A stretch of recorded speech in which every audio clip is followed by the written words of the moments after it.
welcome. Thank you for coming out. My name is Rich Campitelli. I'm the director of the Athens Parks Recreation Department. We'll keep this short and sweet tonight. We will turn this over to Branstead and Carroll. These gentlemen will walk us through a process that we have entered into, and we'll have time for question and answer period. Anything else you can think about? My voice is about gone. I'm a little under the weather, so I'll keep this short. All right, no further ado, here we go. Wash your hands. Hello, my name is Pat Hoagland. I'm a landscape architect with Branstead Carroll. With me tonight is Mike Carroll, and over here is Keith Rodenhauser, a planner with our office. And we're in the beginning of a process to look at both your outdoor pool and how that can be improved, and the potential for developing an indoor natatorium. So we wanted. This is the beginning of a few public meetings that we'll have throughout the process and a lot of public input. So will be other opportunities for you to provide your input. Tonight we're mostly going to be listening. I got an agenda here. There was a PowerPoint I've got which has a lot of pictures, but I just want to open your minds to a little bit. Some of you have been to other communities to see what kind of facilities they've developed. Some may not. So you want you to look at some other facilities, other types of both indoor and outdoor aquatic facilities to see what other people are doing, just to get our minds going a little bit. And then we'll talk a little bit about the scope that we're going to be doing in the project, and then a group discussion, which will be most of the meeting. We plan on being done within an hour and a half at the most, so we'll, depending on how much everybody wants to talk, and I'm sure you all have a good reason for being here, so we'll be listening to you. So with that, I'm going to talk a little bit about the scope of services that we're going to be doing for this project. We're going to be evaluating your existing facilities, just looking at the membership in the center here. We've already mapped where everybody lives that's a member of this facility, so we're starting that process. Looking at the operations, the revenue, expenses for the existing pool to see how that can be improved. Then we're developing a needs analysis, looking at the typical distance that people will drive to these types of facilities to see what the population base and the demographics in those areas, looking at household income and those types of things. And then from that, we'll develop some estimates of attendance for both the outdoor and the indoor facility. Following that, again, throughout the process, there's a variety of citizen input. Again, we'll have a few of these public meetings. We're going to have a series of stakeholder groups. That's some of the user groups, some of the people that are using the facilities now. Some of the swimmers and other organizations. So there'll be other opportunities to get into some more detail about what those specific groups need. And then we're going to have a website dedicated just to the site. So that we've got a sign-in sheet in the back. And one of the main reasons for that sign-in sheet is so we can get your email address to let you know about future meetings and to invite you to this. It's going to be ourathens.pools.mindmixer.com. But it's not ready yet, so you'll get an invitation to that. Some of the answers to your questions tonight will help us craft what's going to go onto that website. And that's something that's fun, it's interactive. You can get on there 24/7, provide your input, upload pictures and videos from other facilities that you've seen. You can respond to other people's comments. If somebody says they want a water slide, and they can put a picture on there of one that they've seen somewhere else, and somebody else can comment on that. So we want as much participation as possible throughout this process. And then from that, all that will develop the types of programs that you would offer in these both indoor and outdoor facilities. We always feel that the programs should determine how the spaces and the facilities are designed. So look how you're going to use those facilities. And then from that, some alternatives, both for the indoor and the outdoor pool and where they would go on the site. More than likely, the outdoor pool will go where the existing one is generally, but the natatorium and indoor facility could go in a variety of different areas on the site. So we'll be looking at those options and coming up with costs with those as well. And then in the end, coming up with your capital and your operating costs, estimates of your income and expenses for these facilities. They're expensive to build these facilities, but in the long run, they're more expensive to operate. So you have to know that number. City leaders want to know what they're getting into when they start this process. So that's, in short, in a nutshell, what the scope of services would be. With that, We're going to have a series of questions after the PowerPoint, so you'll have a chance to, and we'll be recording these as well, but where do you currently go for indoor and outdoor aquatics? You know, how do you use those facilities? What do you like about the current outdoor pool? Want people to think positive first. We get the green marker out. What do you think positive? Then we get the red marker out and say, you know, what don't you like about the current outdoor pool, or what's missing in outdoor aquatics? And that's usually a longer list, or we wouldn't be here. And then we start talking about indoor aquatics. What indoor facilities are needed? And then, in the end, 2 questions about your vision for the future of both the indoor and the outdoor pool. So it'll be a chance for everybody to speak up. And depending on the time, we may even give you some series of dots to vote on some of these things if it's not clear by the time we get through that exercise what your priorities are. So there's quite a few pictures here, but just trying to open your mind a little bit to what other communities are doing. And I'll go through them pretty quick. So first, talking about outdoor aquatics, they're not your typical rectangles and L's anymore. We're seeing that the participation levels increase quite a bit when you have a variety of different depths of water, and you're trying to attract kids. For so long, we developed these outdoor pools that were 3.5 feet deep at the shallowest area, other than a wading pool. And so between the ages of 2 and 9 or 10, you're not comfortable in the water. So that was our main market. So you start seeing a lot more shallow water in these pools and in other interactive features. This is one up in Groveport, Ohio. Again, competition area, lazy river, and a shallow water area with some interactive sprays and slides. Again, nothing, you know, you have a little bit of rectangle over here, but everything else is a much different shape than people are used to seeing in the past with pools. Again, this is one that the first phase of one in Richmond, Kentucky, where this part's built. They're going to be doing the spray ground and lazy river in the future, but they're quite different than they used to be. Okay, and this is one doing a study in Austin, Texas, of one that they replaced a 50-meter pool with this pool with 3 different bodies of water, some slides that run out. They went from getting 16,000 people for the entire summer to 1,000 people a day in the first summer, over the entire summer, by going to something that's more family-friendly in the outdoor pool. And that's pretty amazing. When you look at the first 2 weeks, they met the numbers that they had done for several years in a row as a total for the summer. Some of the other pools and features, you know, dumping buckets, palm trees, you know, there's all kinds of themed features out there. This is the same one in Richmond with the dumping buckets. Those are real popular. Variety of different types and colors and shapes of slides, twisty slides, family, you know, size slides. A lot of more color involved. Lily pads will go across. That's more the teenagers. So we're trying to attract all ages here. Again, zero depth access, so you can walk right into it, which is a lot of people really like that, into the shallow water area.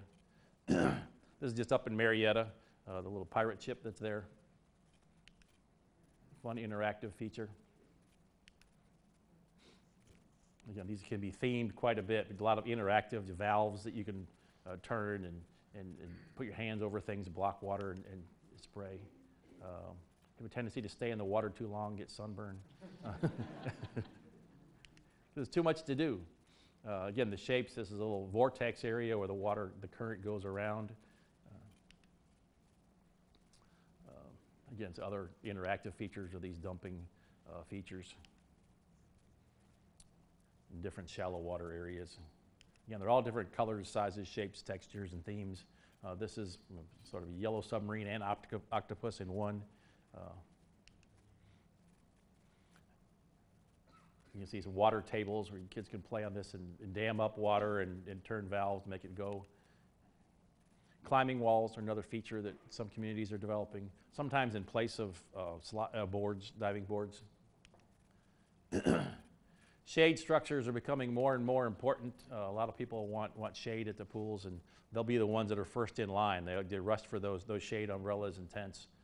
So we're adding more and more shade all the time over concession areas, eating areas. And this is a case where we did one this is a surge tank, and we put decided that's the most popular place in the whole pool. Everybody sits there and watches everything that goes on. Again, fun colorful types of shapes that we can add. And then the toddler and wading pools, again, it's not just your rectangle anymore. We got these bucket seats that you can jump up and down in the water, you know, the interactive water tables, different shapes of pools with different depths. Again, one of the nice things about having the wading pool area right next to the main pool is you know, mom or dad can be right here next to the wall and watch kids of different ages in the same spot, whereas sometimes you'll have a wading pool separated from the other pool. Some people like one way or the other. There's benefits to each. And then this is a separate wading pool with zero depth access into it with some jets and sprays. Lazy rivers are popular with people of all ages. We've seen seniors walking against the current. I've seen swim teams using, you know, the little kids in swim teams kickboards swimming both with and against the current, and then just floating along in the inner tubes. Slides, we made a living out of communities that want to have a slide at least 1 foot taller than who's next door. And we see this all the time, but in a lot of cases you'll see it's sort of a theme here is you'll have one speed slide and one curly slide, but the variety of types and colors and shapes and sizes. And those are great vertical elements that people see as they come into the area. It's a real selling point for the pool. And some are wider, so you get the whole family, you can get a family involved there. Again, different sizes and shapes. This is one, just the twisty slide. It's real popular. It's all enclosed, but some are enclosed, some are open. And this is a real fun one. It's sort of like the coins that you put into the thing, and it spins or goes around, and then it crawls out the bottom. Or some people call it, it's sort of like a toilet. It just flushes you out the bottom. But those are fun as well. And then the competition in lap lanes, again, depending on the programming, how you're going to use the pool, design that, but, 50 meters, 25 meters, 25 yards, or whatever. So it, again, depends on the uses you're going to have in the pool. Sometimes those are separated from the other pools. Then you'll see one example here where it's still connected to the main pool. So there's different options there as well. One of the benefits of having them separated is if the different pools separated is if you have some type of an accident in the pool, you're only taking people out of one pool instead of the entire area. Spray features. In some places, in place of wading pools, we've been doing spray grounds and splash pads. So we get some themed elements. This is a little ship, sunken ship. This is actually a video, but I'm not going to get it to work. But kids have a great time at these facilities. Again, something they can do during those breaks when the guy get out of the pool. It's something that can keep the kids active and playing and having a good time. And some places will also have these to where they're at the edge of the pool and they can be opened like before you open in Memorial Day and after you close at Labor Day. You can keep these still open as long as you plan for it that way without charging admission. A lot of interactive features there. And those jets, what you don't see here is they start low and then they go tall, and the kids can interact with those and step on them and make them go taller. Oops. And I have some little.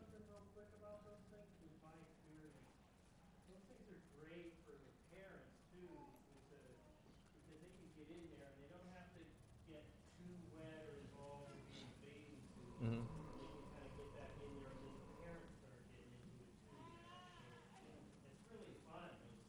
Mm-hmm. Thank you. And sometimes they're just real small ones to supplement a pool. Sometimes they're alone. Pool houses, that's a one piece, we do a lot of other types of public architecture, city halls, fire stations, and things, but you can have more fun with a pool than you can anything else because people are coming there to have fun. This is one where they wanted to have more of a beach look to it. And then you can start adding some brighter colors. We can tie into themes throughout town. Again, the architecture can change quite a bit, but much more fun than you typically would have. Add lots of colors and textures.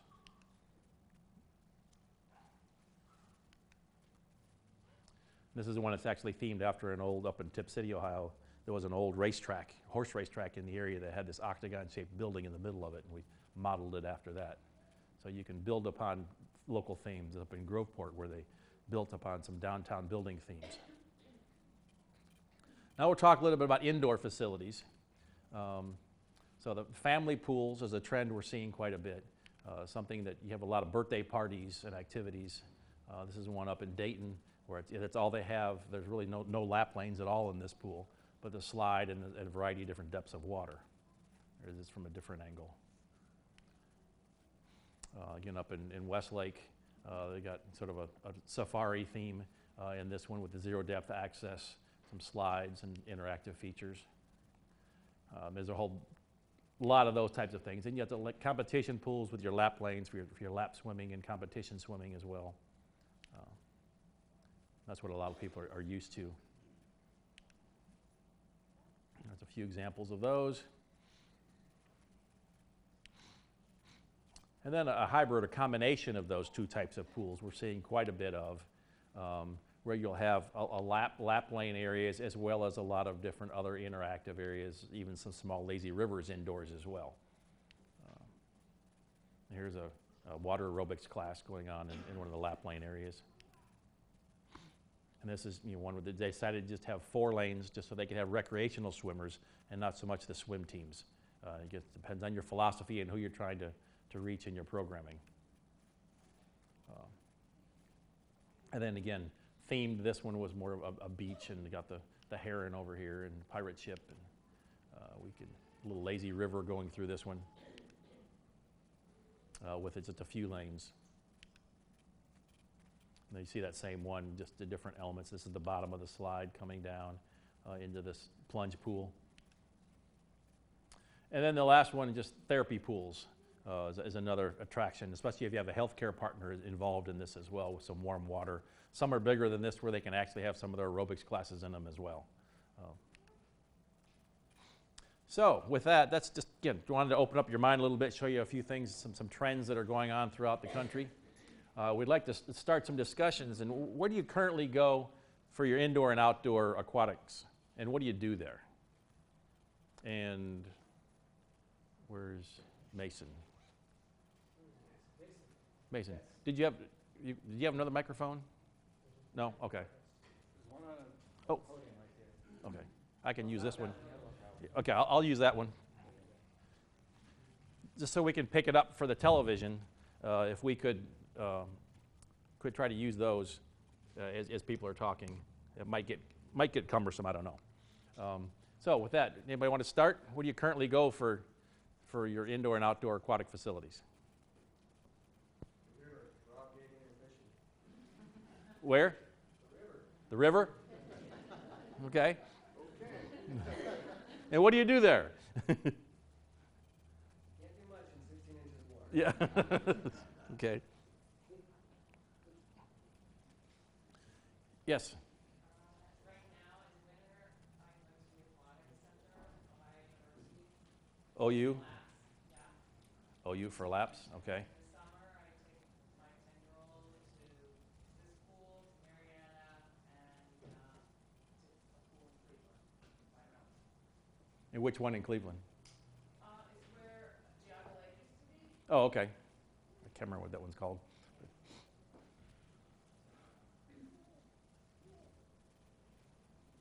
So you got Athens, Marietta, then others. Okay.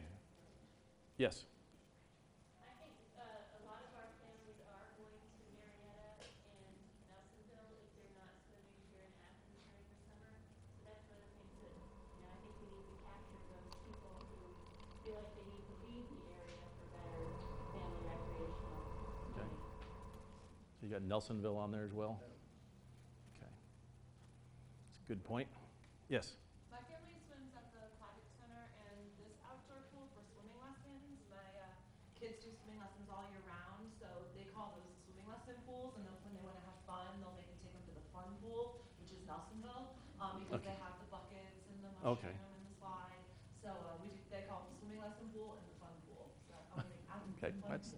It's good to know how they refer to those. Okay. That's another hand over there. Yes. Where's the nearest competition-sized pool that doesn't chlorinate relative to the heart of Athens city proper?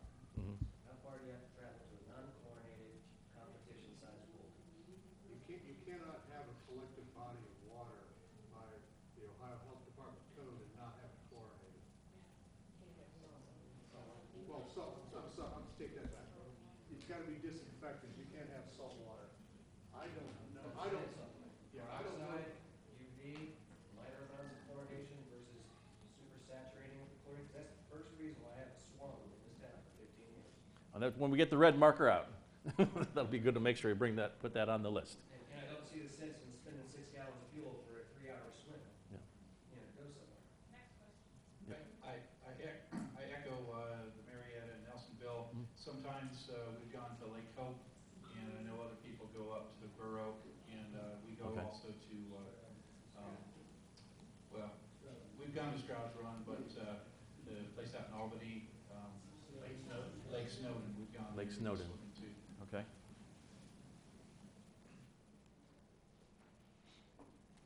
Getting those? Okay. Where else are people going? In the summer, I go to the city pool that I think is just wonderful. But in the winter, we've been fortunate to be able to spend a little bit of time down in Florida and be able to rent a house with a pool, which is magnificent.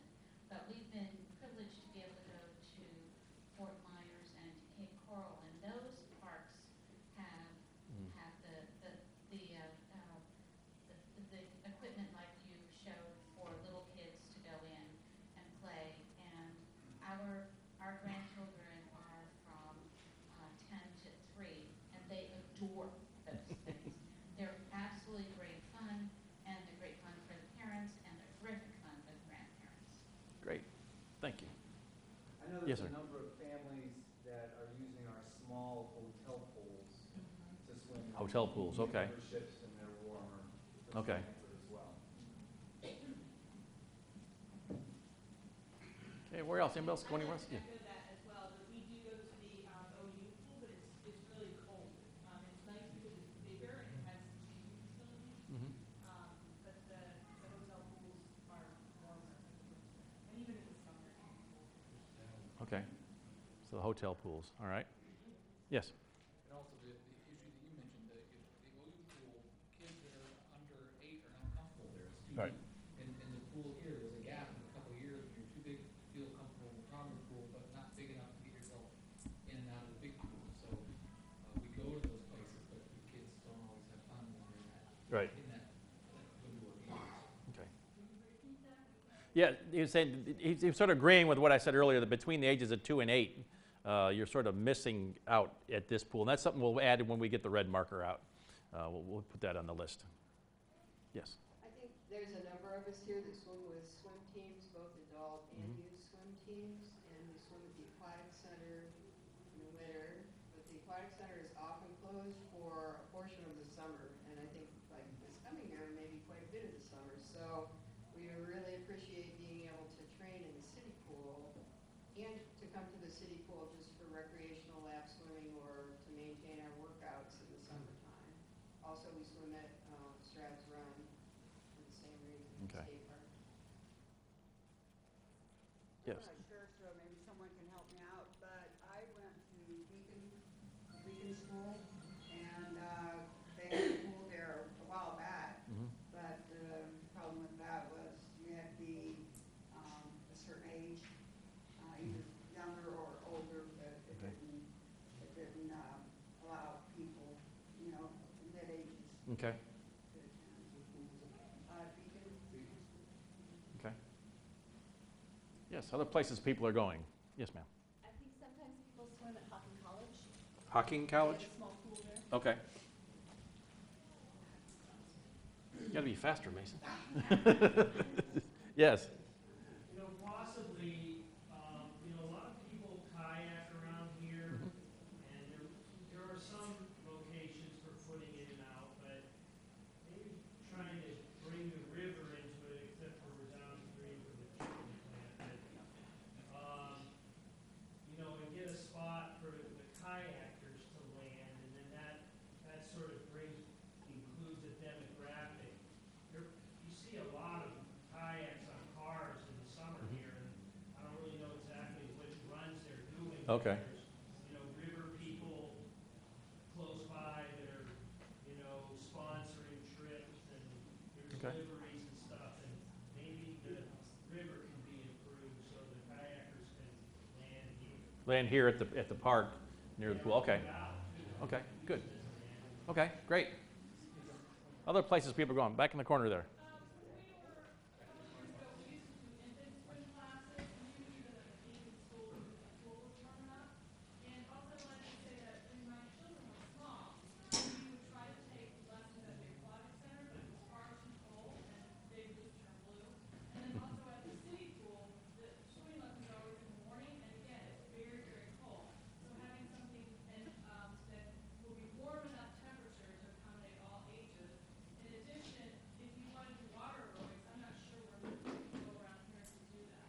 Okay.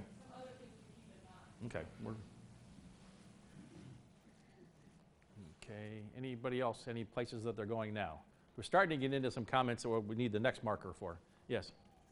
We have family up in Columbus. We go to the Dublin Recreation Center. Yes. They've got a really nice family pool with a shallow entry, which again is really nice for our daughter who's about 1 year old. So. Okay.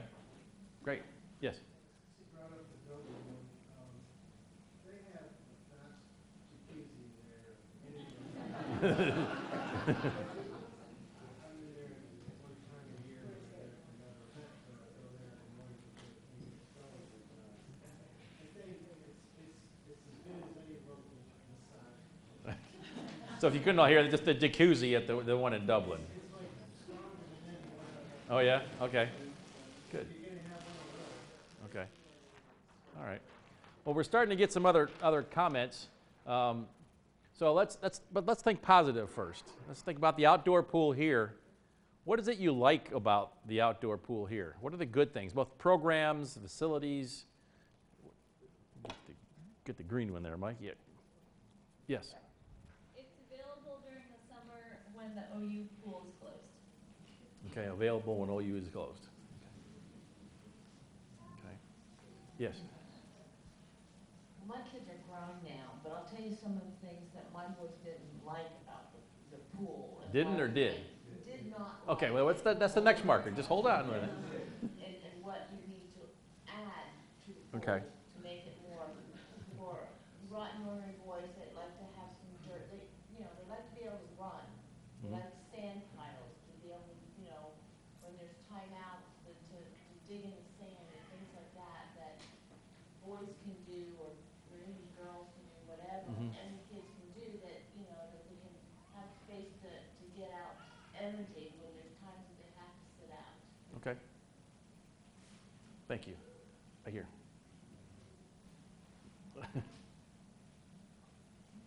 Hi. First of all, I think Rich and his team do an amazing job managing the pool, and so that I know won't change with whatever you do.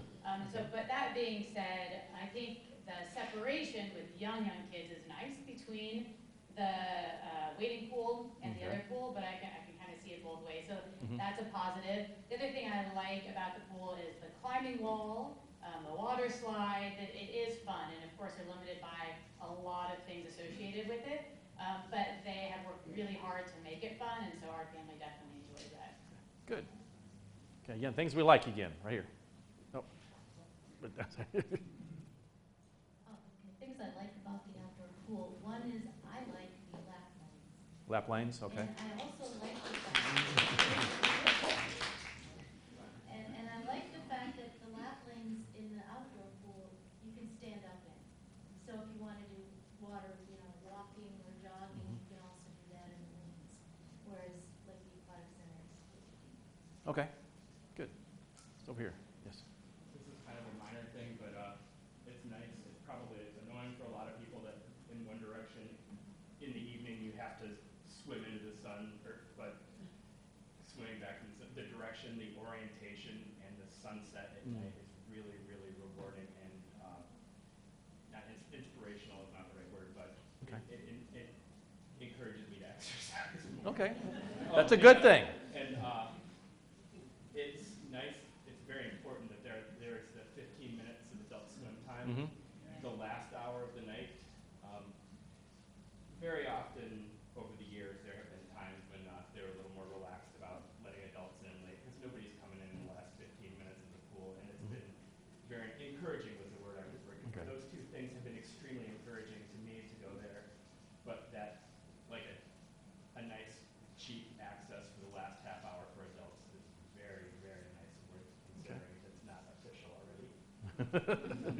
Okay. Yes, over here. Come on. One thing I like about the city pool is the grassy area that they have. So it's nice to step off the hot concrete every once in a while. Grassy area, okay, right behind you there. I like the temperature of the water during the summer. Well, it does get cold during the beginning days when it opens because it just filled up the pool, but I do like the temperature. Okay, good. Okay, go ahead. It's over here. Things we like about the pool. When our daughter was growing up, we really liked the fact that she could bicycle and the access on the bike path to the pool is wonderful. Okay, great. For many Okay. families. Heard somebody say location, just easy to get to. Okay. A lot of people like things. That's great. We want to make sure we don't mess those things up when we look at redeveloping it. Go right back there, and then we'll move the microphone up to the front. I myself like the bright sunshine and the green grass. That really makes a nice setting. I like the lap lanes. That's what I come here for. My kids who are elementary school, middle school, high school, they like the climbing wall and the diving boards and, just playing and so forth. And so they enjoy that. Okay. It's right behind you there. Give it to her. Then we'll pass it up to the front here. I asked my middle school kids what they liked about the pool. Good. They like the impromptu sharks and minnows games that can happen in the 3.5-foot section with all kinds of children they don't know. They also like the 6 and 7-foot deep section where they can play and be independent from the younger kids. So kind of what you referenced before, the multi-depth areas in the pool. Good. And thanks for asking the kids that. That's great. That's what we don't see here tonight are the kids, but we will meet with several kids throughout the process. I like the lap lanes, and you mentioned the grassy area. One thing I think makes that especially nice is there's a lot of shade in grassy Shade. area. Okay. Great. I was going to add the shade structure that they added to the kiddie pool area. Shade structure at the kiddie pool. Okay. I like the slide, the water slide, even though it's little, it's still really fun. And anyway, I like it. Probably less intimidating to some people than a taller one. I don't swim that much, but I do like the dog swim at the end of the year. Okay. Some positive comments there. Good. I like it that the outdoor pool is outdoors, so we have a place to swim in a pool outdoors in the summer. And I'm not sure whether in the planning we're thinking either an indoor pool or an outdoor pool, or we're thinking of both. We're looking at the possibility of both. But, That'd be great. yeah. I don't know if it's still allowed, but when I took my kids to the pool, we liked the idea we could bring our own food in. And I think there are a lot of places that don't allow you to bring food in. You have to buy from the concessions. What is the policy on that now? You can bring your own still? Okay. Way in the back there. That's why we found the young guy to do this. Skinny guy, too. My daughter likes the 6 and 7-foot area as well, and she doesn't see that at other pools, so she really appreciates that time when she's here. I like the fact that unofficially they open at 11 for lap swimming, so I really like having something before noon. So, and then lastly,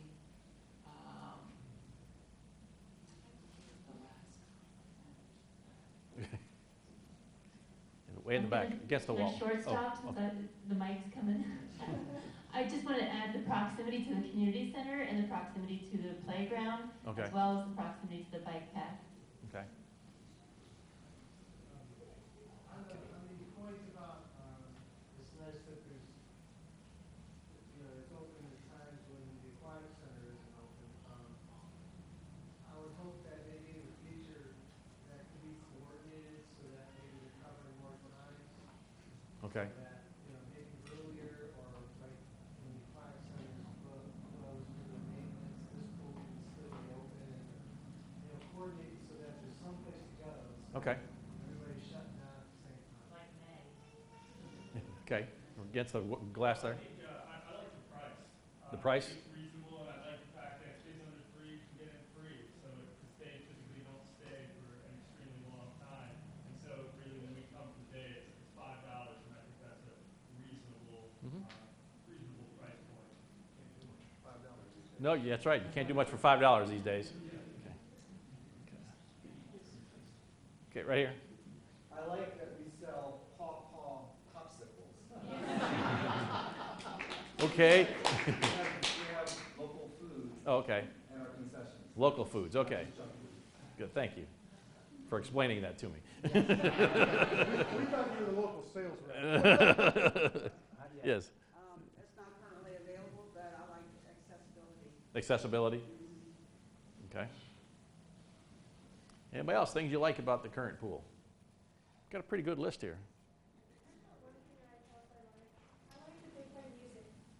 Music? They play the music? Okay. Good. Okay. Yes. I like its size. It's a really large pool. Okay. And I think that's really nice to have that reason spread out and have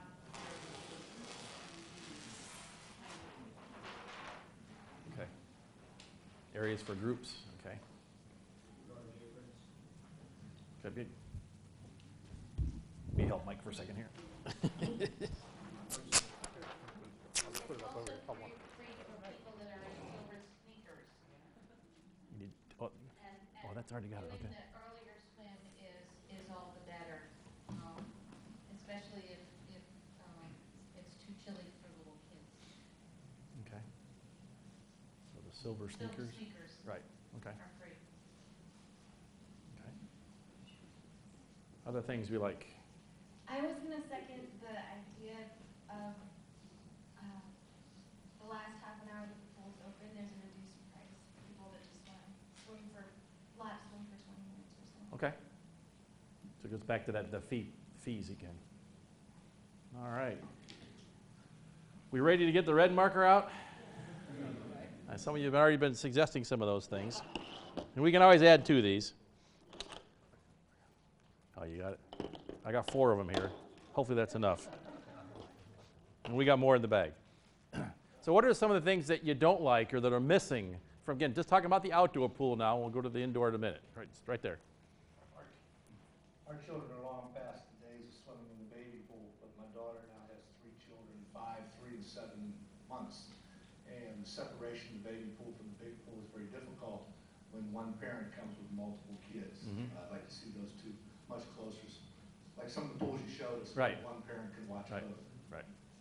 Some people like the separation and some people like having it together for that. So that's good, yes. The pool is only open for 3 months out of the year. Only open for 3 months. Okay. Well, hopefully we can do the natatorium. We'll take care of some of that. Well, actually, we're doing work in Texas, and they're still doing 3 months there most of the time. It tends to be pretty dirty. It's a lot of debris in it. A lot of debris in the pool? Okay. Good. You already got the mic there, so. I don't like that. I have 3 small kids as well, 6, 4, and 2. I don't like that there's not 0-degree entry into the pool. No 0 depth entry? Okay. That's popular all places. Back there. Whatever you do, get some decent dressing rooms. Without cockroaches. Decent dressing rooms, okay. Got it. Okay, where are you? Right here? Right here. Not accessible. Okay. And way in the back? Not enough picnic area, you know, if it, you could come and go a little more and use the picnic area. Okay. It's just so pool intensive, you know. Okay. Right next to you there? Parking in the winter for the winter facility, the OU facility is terrible. Parking. Okay.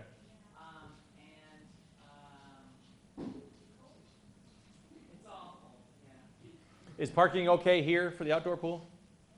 Unless we have 1,000 a day. Okay. All right. Okay. All right. Yes. Chlorinated. Chlorinated. That's right. I knew that. It's only open 1/5 of the year. Mm-hmm. No utility, hardly no. Okay. Yes. And it's not even open the normal summer span. It opens sometimes in Memorial Day. It closes in August, in mid-August. And it should be open at least on the weekends through Labor Day. Okay. Okay. Okay. Okay. I know from just a lot of experience, a lot of times it's just a lifeguard. Getting lifeguards issues. The weekends could work. Right. Okay. Right here. I'm not sure if they've changed it, but you can only pay by cash. So it'd be nice if they had like a Okay, only paying by cash? Okay. Yes. There is a lack of accessibility, like the accessibility issues for entry is kind of a big deal for some people. You can't bring your own stuff with you, like flotation devices. I do a lot of training on a board. I like the body board in the summer when I get to the ocean. But it would be better if you could at least have a way to bring your own stuff or use it there. And the roaches are a problem. I feel like it's not anybody's fault. The whole building is really bad, but they can. There are things they can do to prevent. Yeah, we could try to prevent that. Yeah. Okay, back here. One of the 2-year-old lack of things to just do. I could bring like a bag of bath toys and stuff for him to play with because there's not toys and stuff. So when you see those things that are interactive, the water tables, that kind of stuff, they just need more to do to keep them that we can cozy and happy. Okay. So lack of things to do for kids, okay, yes.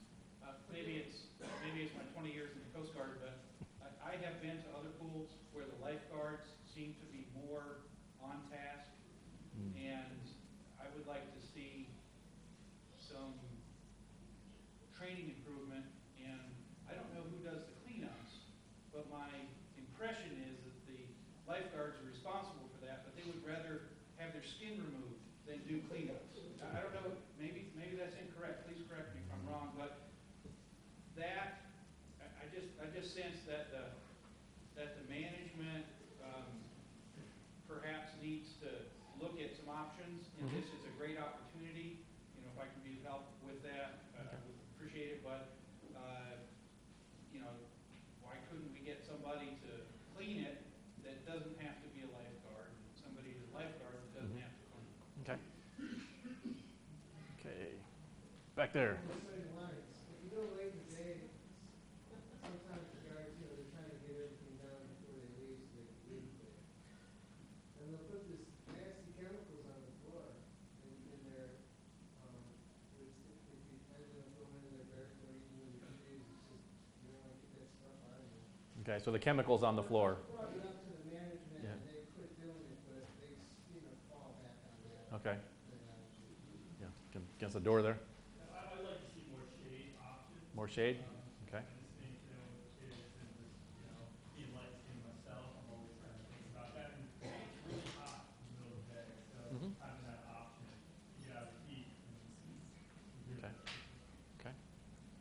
Yes. One thing that I was upset about was not being allowed to teach the children how to swim using the flotation devices. And I had a large argument at one point where I was bringing in kickboards and they said, no, you can't do that because it's flotation device. But yet I was a trained swimmer and trying to teach my children. So that caused some animosity. Okay. Why they would not allow us to bring toys in is very, well, not toys, but, Right, yeah. things, accessories, is confusing. Like at the aquatic center, there's bins of them that you can just take and use. So why, Okay. I don't know if there's a safety issue or something, it's confusing. But Okay. also, there's no high dive. We use the No high at dive, the okay. aquatic center all the time. I would love a high dive at the City Pool. No high dive. I don't know if this was brought up earlier, but the night swims were an absolute fantastic addition last year. Okay. And more of those would be absolutely wonderful. I noticed a lot more adults using the pool. It was a lot calmer. It was a completely different atmosphere. And for people who have skin conditions where sunlight is an issue, it was definitely a lifesaver. The other thing I wanted to bring up was allergy-friendly food options for children. I found out last year, after 25 years of being sick and having no clue why, that I had a gluten allergy. And I found a lot of other people in the community that have that problem. Okay. And I've been catering food to them ever since. And it's been really nice to run into people and understand what they feel like when they can't find food or can't find food that's nice around in public Okay. areas. So we- Especially for children. It's a really nice thing to have, like an ice cream that is safe. Right, so some healthy and non-allergenic food options. That aren't Okay. cross-contaminated, that's the big thing. Okay. Yes, right there. Right. No, right behind you there, yeah. Yeah, if we can. I would like to see the pool open earlier in the morning when it's so very hot out, and be able to, I know you have a free swim, or an early swim at 11, but sometimes when it's just so beastly hot, it'd be nice to swim at like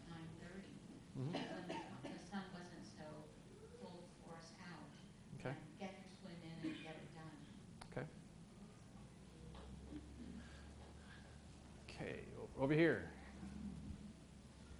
One of the things I'd like to see is to have a higher quality chair to sit in, because they break, they're all broken. Okay, higher quality chairs. All the Okay. lounge chairs,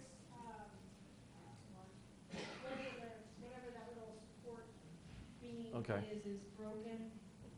So you can't, you either gotta do sit-ups constantly or Let's something else. get more exercise that way. Yeah, that's right.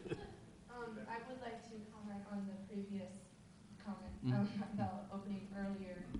There are swimming lessons in the mornings, which prevented us from opening Right. earlier.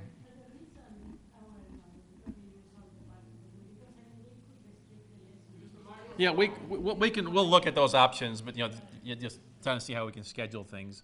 I gotta give a shout out to the splash pad. I saw that on another person that commented on that on a post that I'd seen, and I thought that looked phenomenal just for kids, and again, adults could be a part of that. Mhm. And you could leave it open outside of the pool Mhm. times Right. and have that in the morning, any other time. If there are swimming lessons and stuff there, you could go to the splash pad instead, so something like that.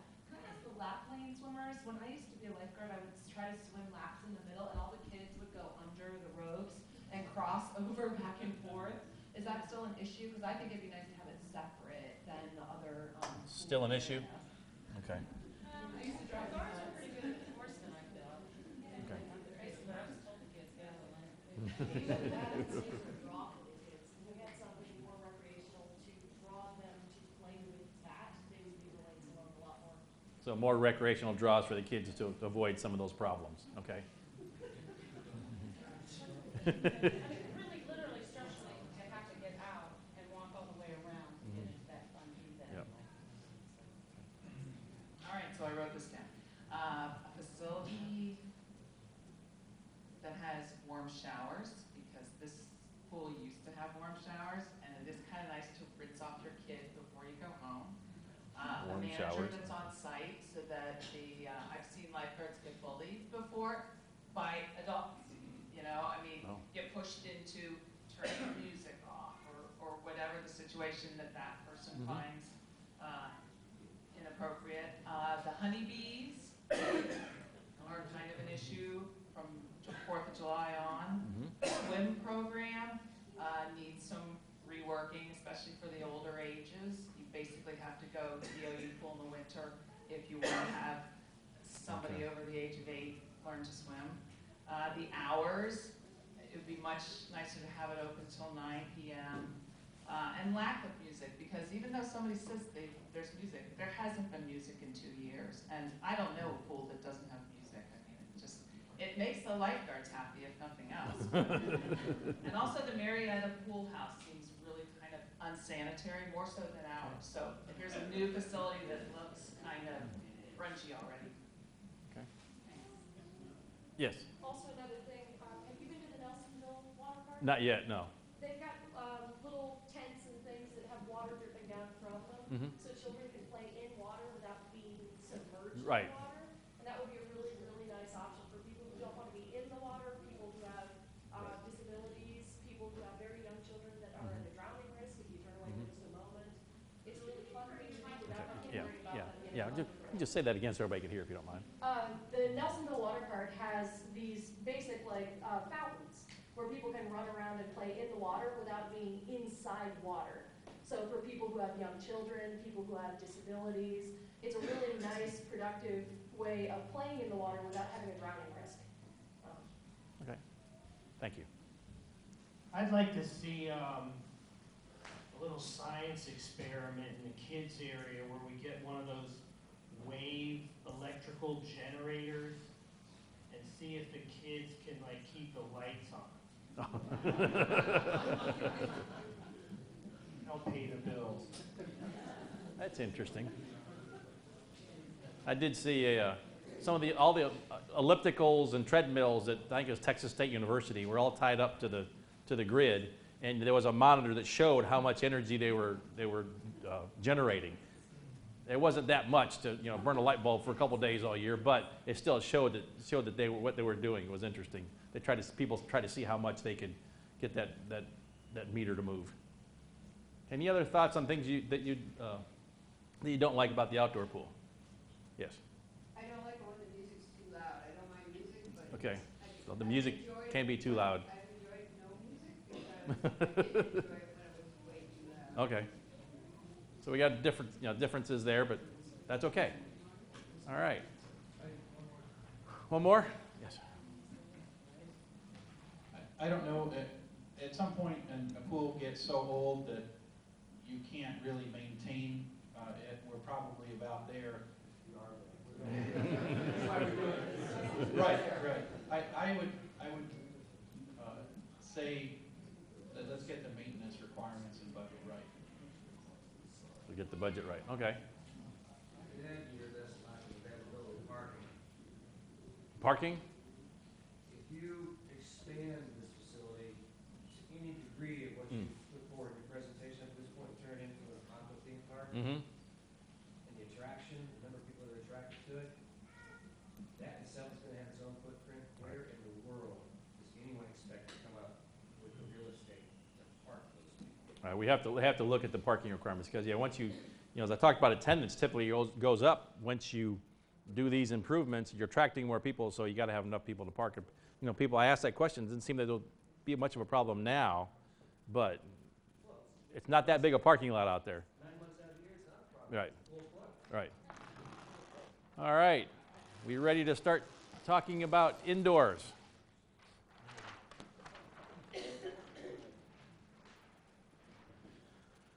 So, what type of indoor facilities are most needed in the community? Yes. Well, most of the year we are a one-pool town, and that's a real problem because a university OU size usually has at least 2, most commonly 3 pools. The pool at OU serves so many different audiences. It serves slack swimmers, recreational swimmers, the swim team, classes, the high school, which doesn't even have its own pool, so their swim team is there. All kinds of different teams, NASCAR swimmers, and it has very truncated hours. At 3 o'clock it closes, and then it's not open again until 7:30, so people who want to swim after work, they can't. We really desperately need a new indoor pool, and I'd like to make a strong pitch for how important it is to have really nice lap lanes in an indoor pool, and not just for the lap swimmers. That's how kids learn to swim. I mean, I hear a lot about to make it a fun pool, and that's fine, but you don't want to skimp on the area where people do regular lap swimming. So I think that an indoor pool attached to the rec center is going to attract a whole new crowd. I think you have to look beyond just the current people who are rec center members, because a ton more would join if there was an indoor pool. And I think you need to look at that because we are really pool starved in this town. We have a wonderful facility at the university, but it's very crowded and it has very limited hours in terms of what's normal for a university pool. Good. So Okay. I really think an indoor pool is really important. Okay. Thank you. Yes. The pool that exists now is essentially competition size. It's an Olympic-sized pool, give or take a couple inches in horizontal dimensions.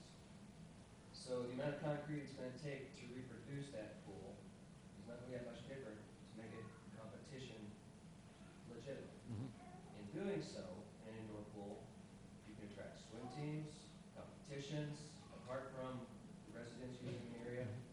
That's going to draw patrons into the Athens area, which means hotel rooms being filled, restaurants being patronized.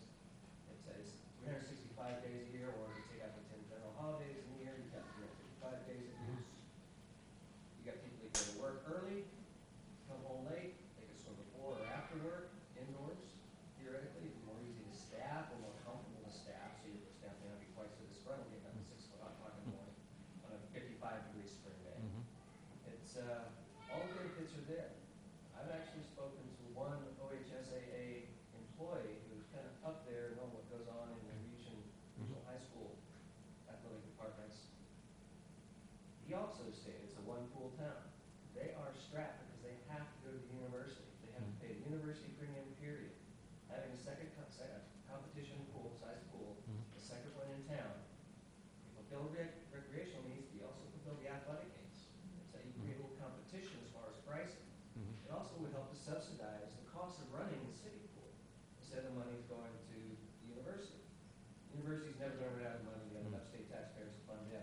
city only has a limited population.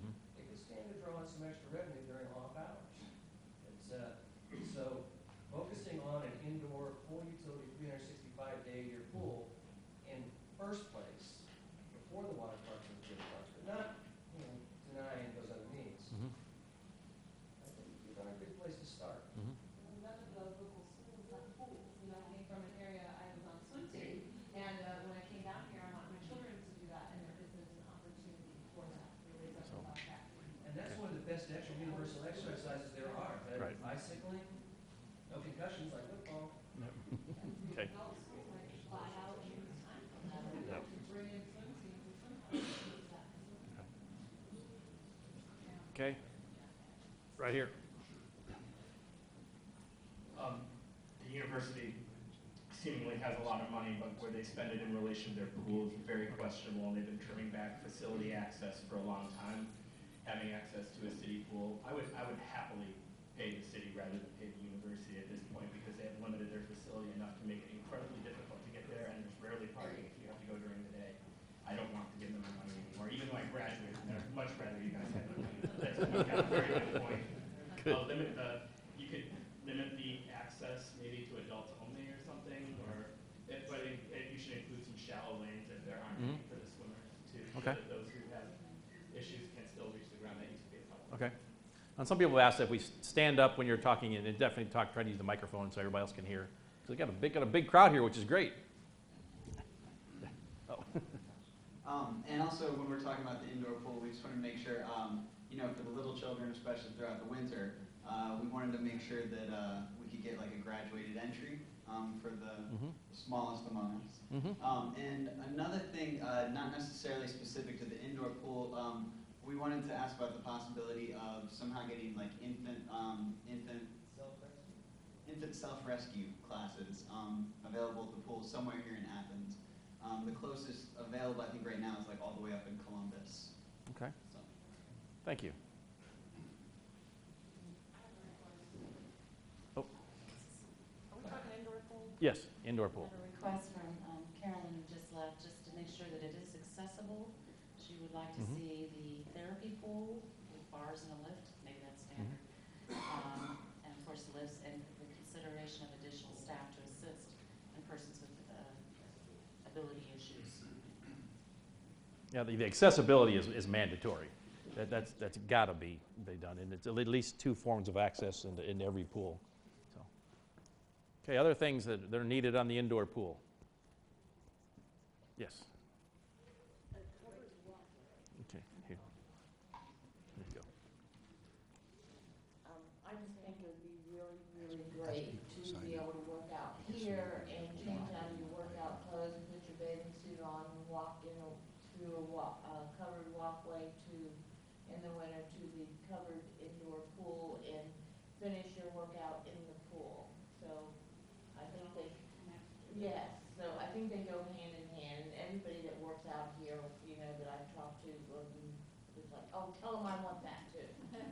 Okay. Let me say something. Sure. How about a concept of dragging the whole thing closer? And they can get closer. I mean, there's grass out there. Let's bring the whole facility closer, make it one big facility. And there's a second thought, make it a chameleon pool, one that can be indoor during the it could be indoor during the winter and during the summer, outdoors and let the air. Okay, and that's been done before. Yeah, that's not too much of an architectural challenge. Okay.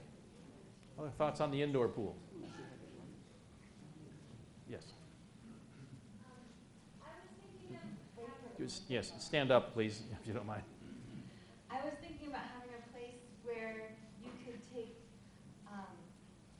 not only to allow swimming and children to play, but a place where you could take stuff like scuba diving classes or like rolling with your kayak. Because right now you have to register through OU to take a lot of those classes, like water safety instruction and CPR and that kind of stuff. So it would be nice to have a facility outside of the university that could offer that. Okay, great, good suggestion. You know, somebody else pointed out, we need to make sure, some of the people might have come in late, we got sign-in sheets back at that table there. And I want to make sure everybody is on that list because that's how we're going to inform you of the next meeting and also of the interactive website that we'll have. I think that based on some of the comments tonight, will generate the questions that will go onto that site as well. So make sure you sign up, please. Aside from the university pool, which really doesn't cater to the community much at all as far as parking is concerned, when I actually used that pool, I got more tickets and gave them more money. So there's no. My mother really enjoys water aerobics, and there's no real place to do water aerobics around here, and not just walking on the pool, the bottom of the pool. We're talking deep water running and stuff like that. So all the shallow was very nice, but you got to remember that you got to keep the deep too. Okay, great. Back over here again. When the point in time comes when it's all been ready for Wait, engineering get the microphone there, please. Okay, thank you. When the point in time comes when all the engineering drawings are getting ready to be laid out, the engineers have been chosen, the contractors have been chosen, everything, I would hope that they would have considered changing the direction of the pool. One gentleman liked swimming into the sun, it was inspirational, whatever, no problem with that. But there's a limited number of square feet out there. If the pool was changed 90 degrees flowing east and west, and let's just say it was a competition-sized pool, that large. One, you'd have all the solar gain coming in on the south side, both for lighting, it's skylighting, so you can still have an insular roof, you still have some external lighting coming in, which is a nice humanizing effect. You'd have solar thermal gain, you could transport into the building via the water mass, you could actually gain heat in your water mass, as opposed to using fossil fuels. We have local solar companies here that can do that. We've got one, Dovetail Solar, and I'm not fishing for them particularly, but they've done one Olympic-sized pool right like that before to use solar thermal hot water. You have the entire surface of the south-facing side that could be used for solar photovoltaic. We've got a library that's got solar photovoltaic on the roof. We've got the rec center parking lots that have solar photovoltaic on it. It's a rather progressive to a large degree community. And it's also nicely, in some respects, largely conservative community. But there are some advancements in technology to be added if the building were turned 90 degrees. Also, if it were moved back a little bit and turned 90 degrees, you do create a little extra parking. And here would be a nice caveat in the city of Athens. We've been looking for a place to put the farmer's market permanently for, I don't know how many years it's been on the regulation books that we're supposed to, as a city, provide a place for the farmer's market. If you were to do that horizontal conversion, turn 90 degrees, the amount of space that you would create on top of the parking space for the facility that now exists would be just about the exact same size as what they're currently leasing at the University Mall down the street from somebody else, and just got halfway run out because they put the Texas Roadhouse facility. Nothing against the owners of that market, but it's a very tenuous environment for the farmer's market. Changing the direction of the major pool facility would create more parking. You could have covered parking like these parking spaces here with photovoltaic electricity. You now have a county that says that vendors of certain food items have to provide refrigeration. Plug-ins would be there. When there is not a farmer's market in session, you would have parking for people who want to go swimming. I get it, but we are focusing on our pool visioning tonight, and I hear the conversation.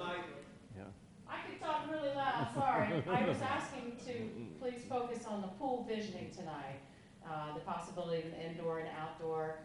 We all love the farmer's market, everybody's looking for home, but right now we really want to try to get the engagement related to the pool. Would you rather have 2 wins or 3 wins tonight, or over the planning process? Would you rather have a win-win-win situation, or just a win-win situation, and forego the third possible? Now, we got it recorded, so we'll consider that as part of this. Yes, over here. Where'd he go?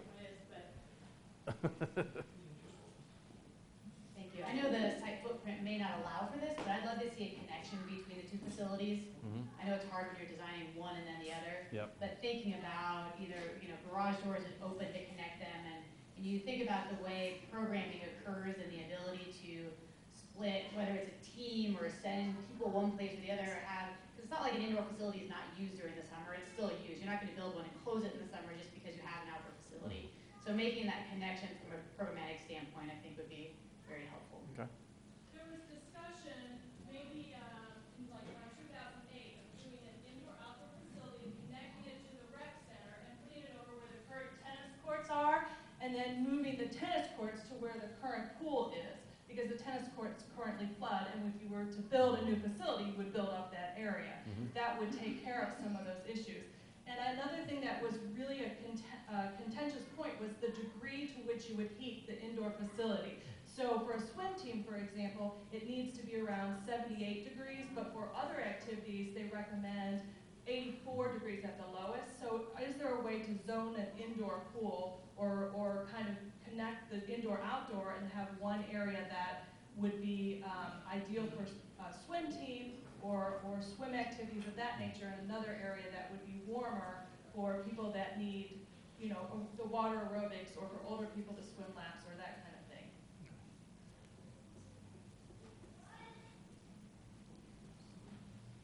Okay, any other thoughts on the indoor pool, things you'd like to see in there? All right, yes. Oh. I guess this has to do for the indoor and the outdoor. There was a fantastic publication of the essence of Athens, and so I love all of the themes, but I'm hopeful that both facilities also integrate what makes Athens beautiful. So instead of palm trees, I mean, palm trees might be nice, but not just palm trees. Right. Keep it kind of be more in palm trees maybe from Athens Brick, I don't know, but something that would integrate kind of what Athens is about to both the indoor and the outdoor. Yeah, they gave us that book last week, and I read the whole thing cover to cover last night, and had several thoughts popped in my mind of ways that we could try to incorporate some of those concepts. I'm originally from Toledo before I moved down here, and in the mid-90s they put in a huge aquatic center at the University of Toledo, and one of the features that it has I've never seen in any other pool was a shallow area that was kind of a combination jacuzzi rest area, but what it wasn't hot water, it was just like the bubbles. And it was I don't remember if you could cordon it off or if it was cordoned off and isolated, but it was a very good thing. It wasn't that large. And also, this is extremely unlikely probably, but they had an indoor sauna too, which was awesome, but that's probably not gonna happen. But the shallow jacuzzi was pretty awesome. Okay. Had one over here, yes.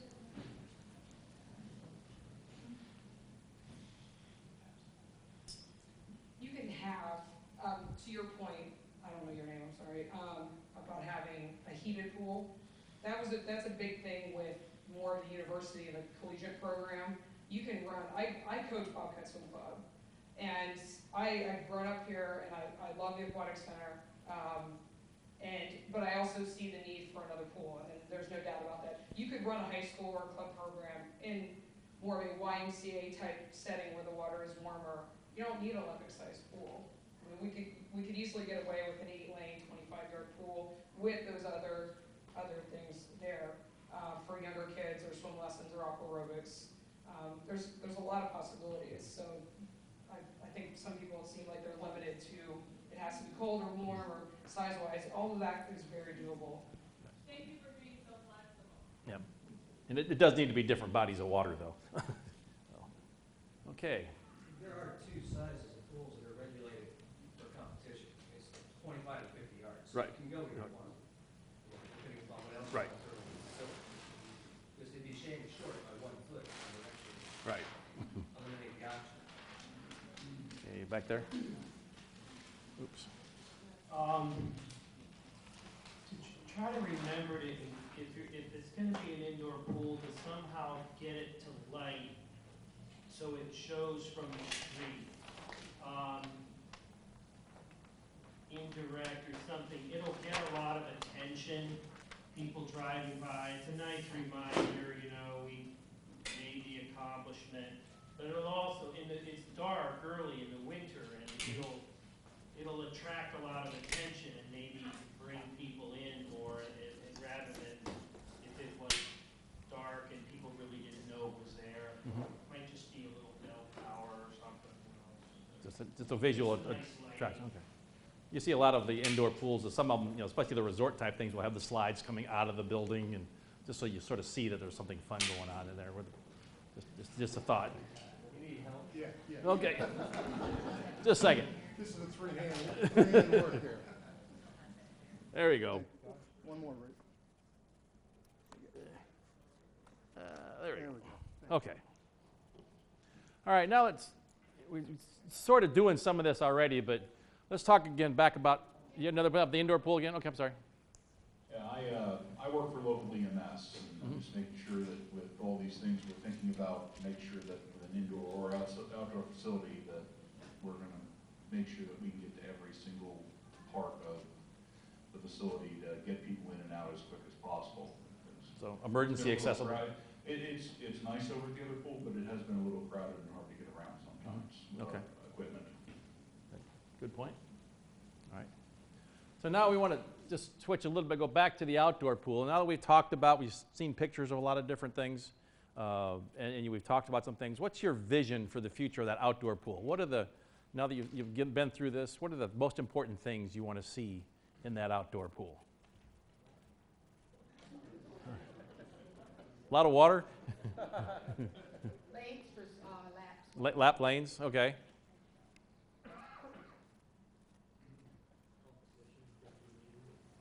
Competition, 50 meter you said? Okay. Okay. Go ahead.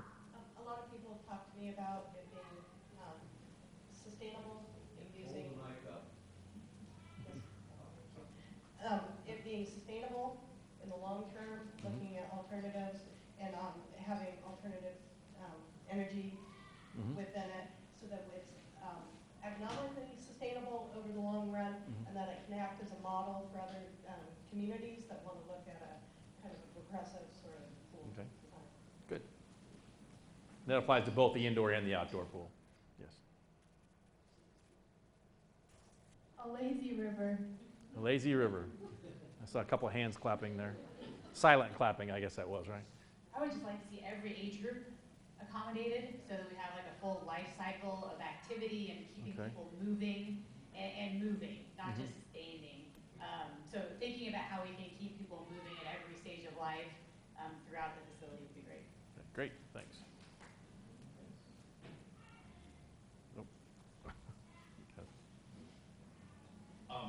The possibility of expanded night hours is a good Expanded thing. night hours, okay. Even if they're maybe just adult-only hours, like an extra hour a day or something. And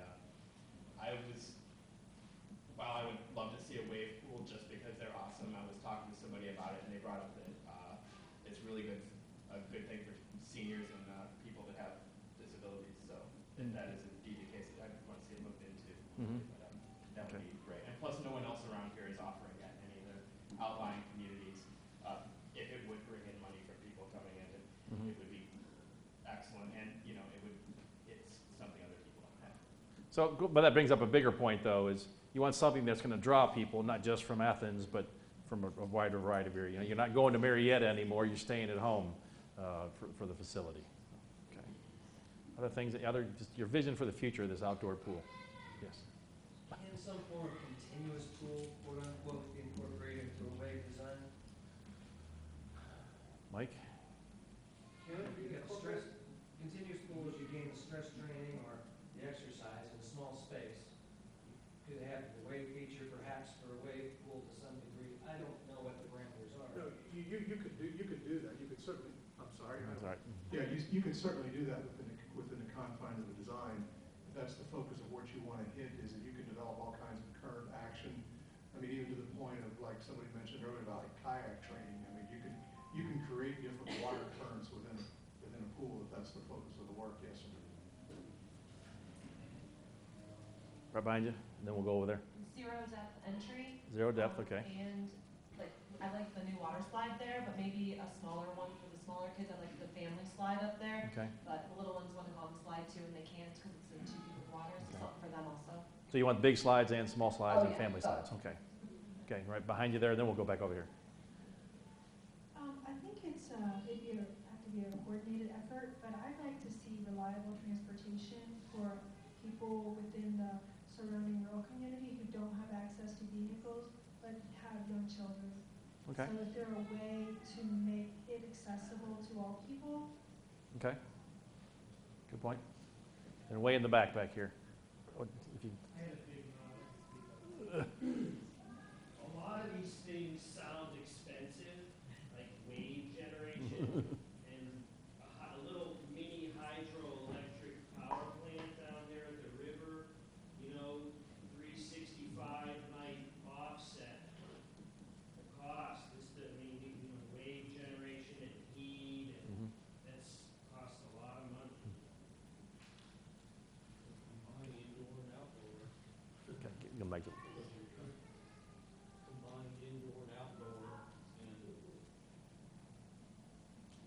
Combine the indoor and the outdoor? Yeah. Yeah. You know, retractable roof, like. Okay. Or something like that. Okay. And you can maybe have a vestibule for Well, there's just a lot of different options there to look at as well. Okay, any other things on what do you want to see in the outdoor pool?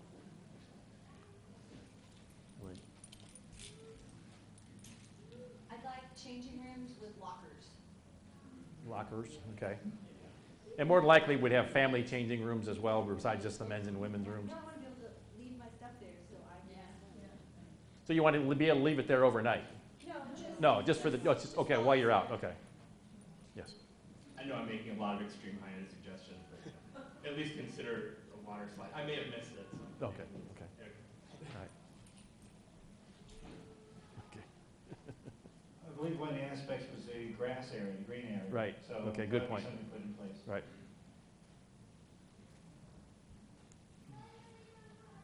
Another idea, what they just added in past year, private changing stalls on both sides.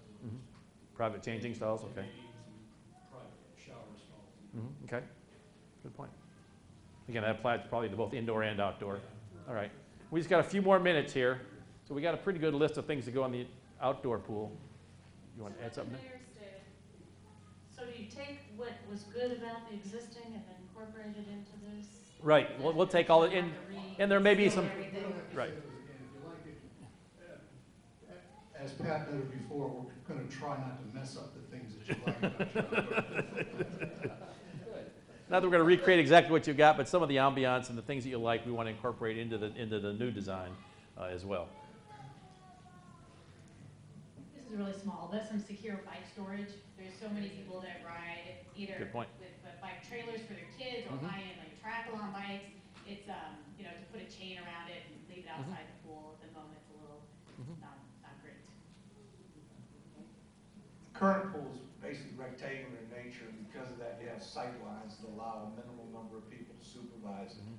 If we do some of the things we're talking about today, suddenly the sight lines change, and one would think that the number of personnel needed to supervise the pool will go up exponentially. I don't know if it's part of the vision, but the question is, do we have, number one, a pool of people to man this pool, have fun there? And secondly, do we have an infrastructure in place for proper training? Good point. And we'll be looking at all those things as part of this process.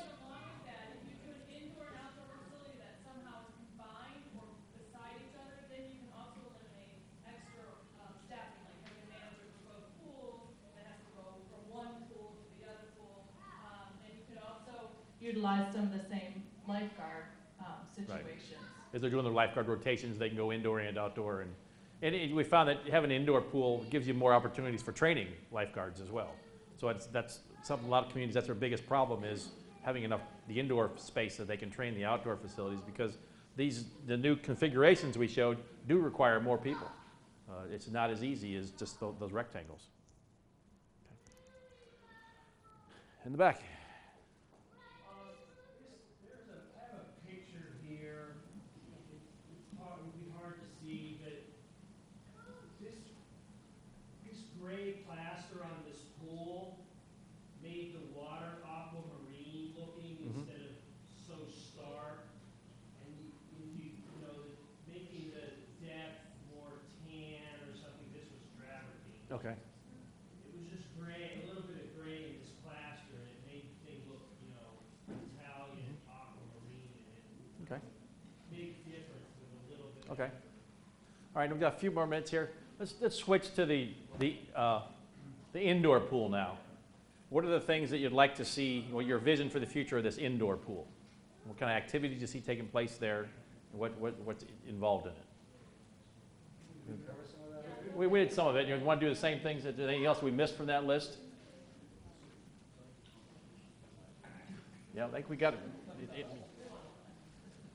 We got lap lanes, competition, something with zero depth entry, therapy pool lifts, accessible, connected to the rec center, indoor-outdoor combination, additional classes, aerobics, orientation for solar, connected to outdoor, temperature zoning, the essence of Athens, the jacuzzi bench, EMS access, lighting.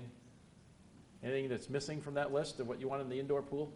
I'm afraid this may be off topic slightly, but I just thought of it. I was wondering if the year can be, the open times of the indoor and outdoor facility can be split. So when you close the one pool for the summer, the other pool opens up for the cold months. If that would make it easier. That's maybe a good thing. You may or may not close them both. Just because it's summertime doesn't mean you have to close the indoor pool. So, a lot of places keep them open. Yeah. With the aerobics and everything like that, there's a new facility in Zanesville. That's my hometown. It's not too far from here, about an hour.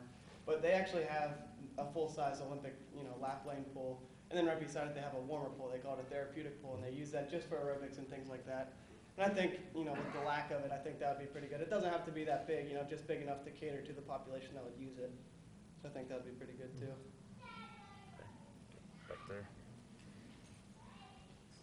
I've seen a number of pools. I've swam heavily for years, and one of the things for indoor pools I think would be nice to see would be one that has either, a south-facing wall that completely opens up, as in roll-up doors or glass, or something like that, or even a retractable roof. I've seen those as well, which is nice because then it becomes, a four-season type of a swimming facility. Okay, right behind you. Just pass it back. For the indoor pool, I'd like to see appropriate ventilation, because when I went to other indoor pools, sometimes it burns my eyes and it's so hard to breathe because of all the chlorine. So if there was some kind of nice, workable ventilation, that'd be good. Okay. Yes. Pass that over there. Lighting is going to be a requisite in an indoor pool. What is that? Lighting.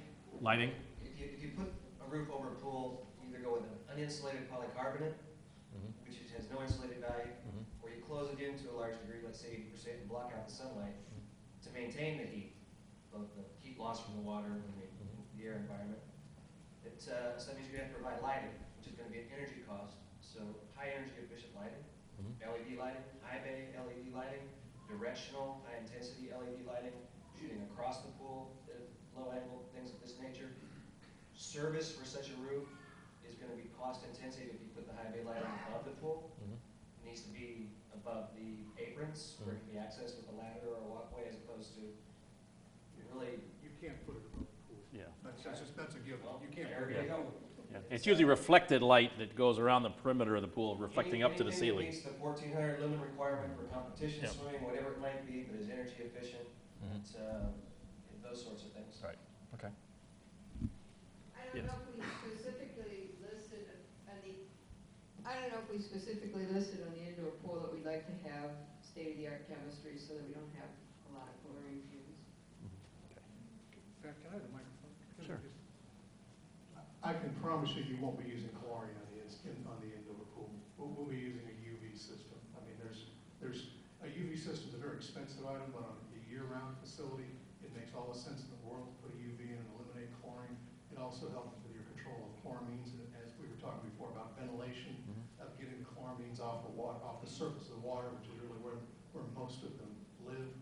The outdoor pool is a little different situation because of the expense of the UV system, and there's no payback on that because of the limited life that it's actually open. So that's one of those things that, as you go through the process of designing the pool, you'll make decisions, some based on cost, some based on maintenance, and put together the whole program. So, but from the indoor standpoint, there will be a UV system in this pool. Thanks, Mike. Anybody else have anything they want to add? Back here. Overly simplistic, but I want it all. I want it all. It really bothers me that people are going to Marietta or Nelsonville or anywhere else. I don't like Athens not being a leader. And I also don't like that we are in year 40 of a pool that was designed to be 30 to 35 years of age. And unfortunately, that's very common. Sir, I put that comment right here. I want it all. I like that. Does that sort of sum up everybody's thoughts here tonight? They want it all? Back here? Is that just a teaser, or can we really have dolphins? Oh, didn't know that showed up there. No, I was just, yeah, I don't know what happened there, but I took that picture myself. And there's not just the one dolphin, but see all the other ones around here? There was 50 around me when I took that picture. I'm going to That was pretty awesome. It was really awesome. It was at the top of my bucket list, and it's still at the top of my bucket list because it was so cool I got to do it again. Lockers on whether it's indoor or outdoor or both? Yeah, lockers, people have talked about. A lot of these things that we talked about apply to both, I think. Whoever's got the contract to build this is going to have limited amount of resources because the levy only is allowed for so much. Right. So only so much can be put into a pool facility because some of that has to be left over for other parks and recreation. Mm-hmm. So you guys are professionals. You've been doing this for a while. Mm-hmm. What is the cost, roughly, out of $1,400 million available cash? What is the cost to put in a reasonable facility for the Athens community, inclusive of perhaps a portion that's covered? What out of a $14 million bill is that cost going to be? That's a question we can't answer right now. I mean, that's the purpose of this, of this starting of the generation of ideas about what it is that we want to do. I mean, I could tell you it could cost from $2 million to $20 million. There's no bells and whistles. Right. It's really dependent upon what the community wants, what the desires of the community are, and what they're willing to support. Because that support is part of it. I mean, we've heard a lot of good ideas tonight here about things that people want, or just things that people desire. And in some areas where that are not lacking, they're obviously going to be draws. I mean, there's going to be a lot of things that you do that are going to draw people to this community because of this complex of whatever it is, whether it's outdoor, indoor, outdoor, whatever. But Not to sandbag you, but out of a $14 million fund, let's just say 50%, $7 million. What does a human being get for $7 million? for $7 million, you could get an indoor facility and an outdoor facility. You know, now what the components of that are, you know, you're not going to get one of the pools that kept coming up on that thing was, you know, I can tell you because I noticed that the Paradise Cove in Richmond, Kentucky, that outdoor facility cost $4 million.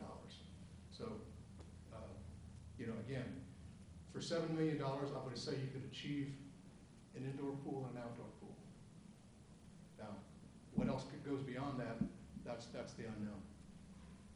That sounds to me like we can have most of what we want, you know? Maybe not everything, but we And, can and, have and, an awesome pool. and the key part that we'll be looking at are what are the operating costs going to be. That's something the city's leaders are going to be looking at. You know, what's this going to cost us over the long period, not just the construction. So that's all part of this as well. How much is the UV filtration for the indoor facility? It's probably about a $70,000 to $80,000 item. I mean, it's a lot. No, and that's my point. It's not for an indoor facility. For an outdoor facility, you only use 90 days of the year. It is a lot of money because there's no payback on that. Okay. I don't know how this works, but is it worth trying to bring in outside grants or funding from anywhere else to expand it? Would it benefit anyone else, like in the county or anything? I have no idea how that works. It's always good to look for grants. There's just not that many available. The typical ones that are used for Parks and Recreation are just, you know, like $75,000. You know, you're just really not going to get a lot. And then you start adding a lot of other strings to some of those as well. So that sometimes you end up costing you more than the grant's worth. So more in lines of things to make the disability access easier. Oh, yeah. Or I don't know. Well, again, a lot of that is just mandated. You have to do it. So, and that's something that we always try to go a little, you know, to meet more than the minimum for accessibility. Well, that was what we wanted to do tonight. You've had some great ideas and thoughts. Got somebody else? One more back there? Yeah, I've been waiting for. Oh, I'm sorry. I've been waiting for a sense of priority. They have to be reasonable and practical, that's obvious. We're not going Right. to get all the frills that Right.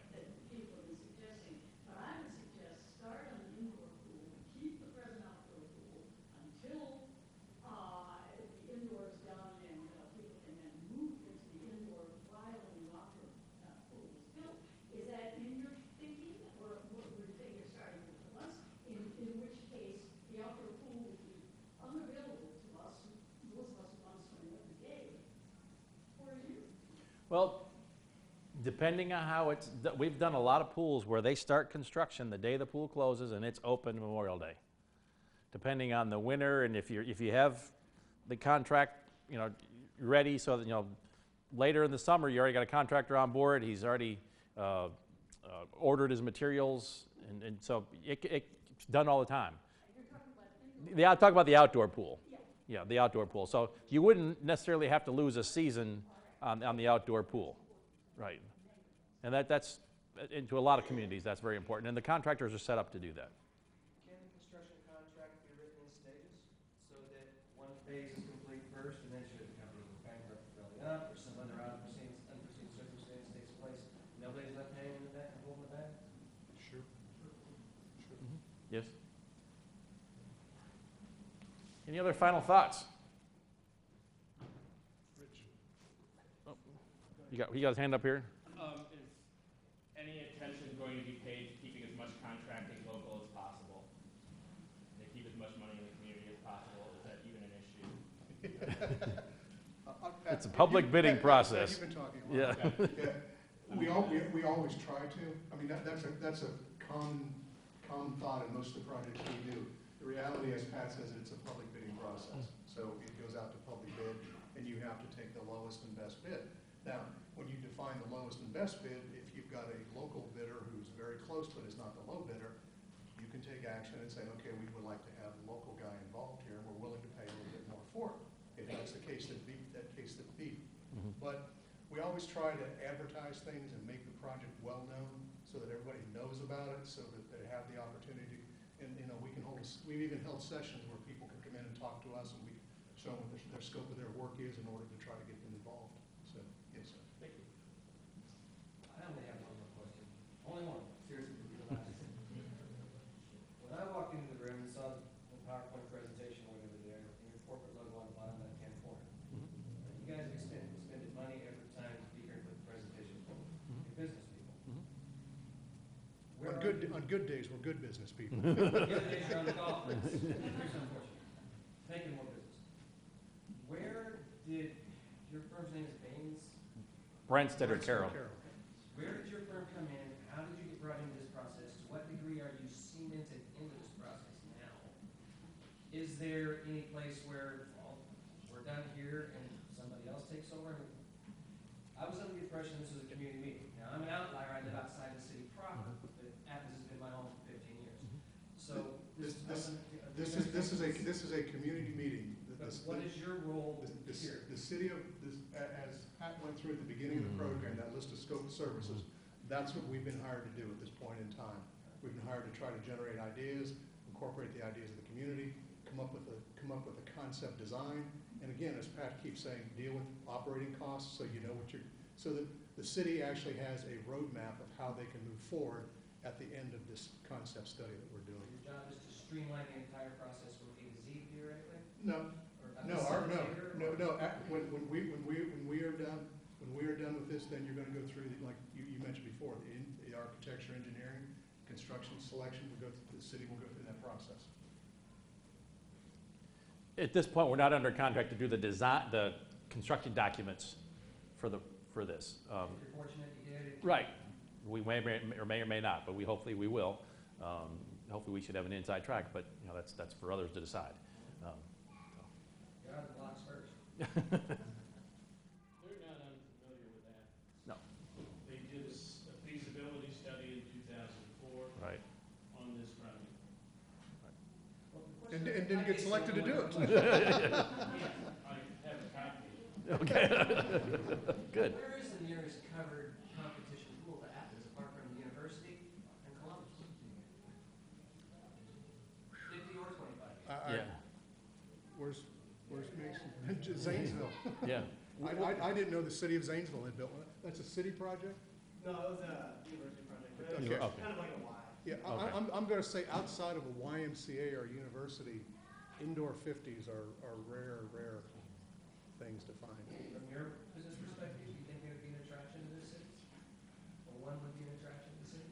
From my business perspective, or the business of the city of Athens, probably not. Well, the supporting business. Yeah, no, that's what I mean. I'm going to say probably not because of the tremendous added expense to build the 50-meter plus the additional operating expense of the 50-meter. You generate a lot of water that doesn't get any other use other than swimming or laps. So you've got a lot of water in there. And, you know, there's always going to be an element or, you know, a community that wants an indoor 50, but it's a hard thing to come by and like I say, build and operate. So that's why you don't see them. I'm done. Okay. Okay. Anybody else have any final comments? Rich?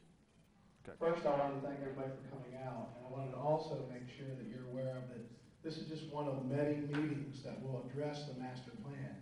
We have accessibility, playgrounds, Arts West, and many other things that the master plan actually identified. So you'll be invited. We've got your, hopefully have your name and emails, and we'll continue to invite you to these meetings and provide input so we know what you would like to see. Again, thank you for coming out. Thank you very much.